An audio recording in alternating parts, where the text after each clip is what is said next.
今日同大家分享一件昌化田，題材係獨佔鰲頭。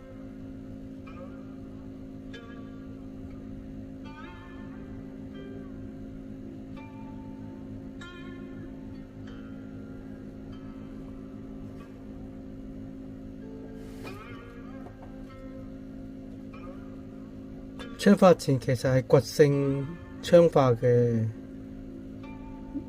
石材咯，咁可能人哋想賣錢就加個田字咯，其實掘性昌化嚟嘅。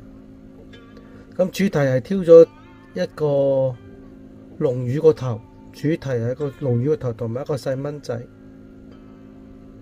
係啊，個細蚊仔就伏喺嗰個龍魚個頭嗰度，意思係獨佔鰲頭咯。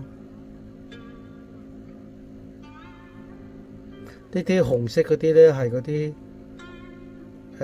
蛤嚟嘅，紅蛤，不過唔係同田黃唔同，呢嚿純到冇晒紋路，係啊，純到冇晒紋路，